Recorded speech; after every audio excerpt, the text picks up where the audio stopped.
Tu cherches une très bonne petite tablette entre 17,8 et 22,9 cm, mais tu veux éviter un mauvais achat? Alors reste bien jusqu'au bout, parce qu'on va passer ces 5 modèles en revue, du plus faible au meilleur de façon très claire.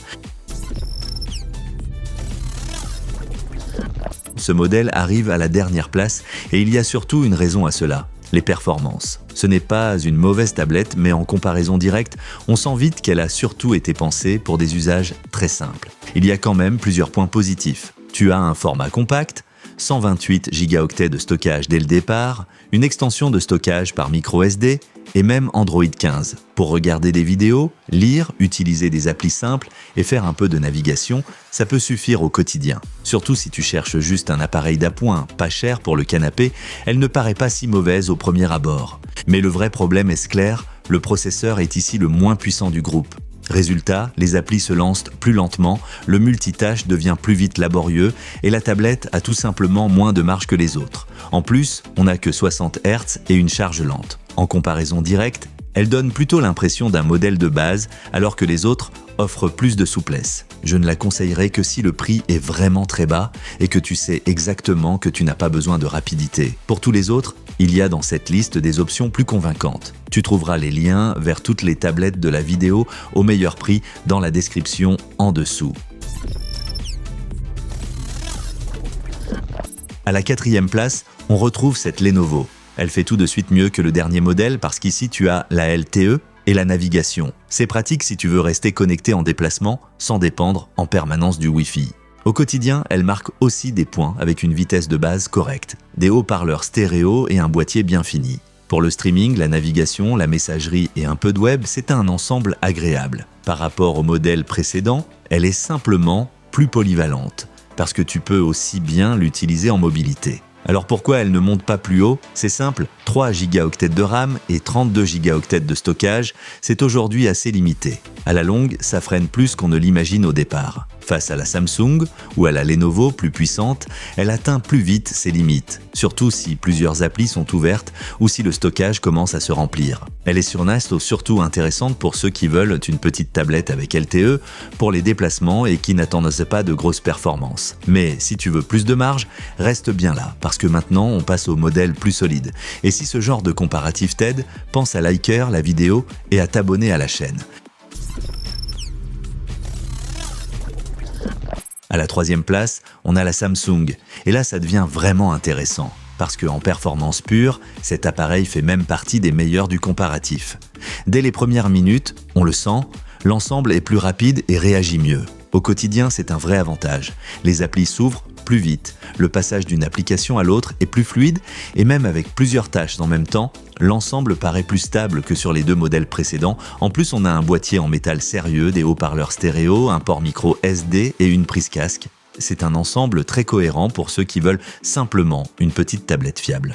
Alors pourquoi elle n'est pas encore plus haut? Parce que malgré ses bonnes performances, son équipement n'est pas totalement complet. L'écran reste assez standard, il n'y a pas de LTE sur cette version et le stockage est correct sans être généreux. La partie photo n'a pas non plus un grand intérêt. Par rapport aux 2 premiers, il lui manque ce petit plus qui fait la différence. Pour ceux qui privilégient surtout la fluidité et veulent une petite tablette stable pour la maison, c'est un très bon choix. Mais si tu veux un ensemble plus riche en équipement, les 2 modèles suivants vont justement dans cette direction.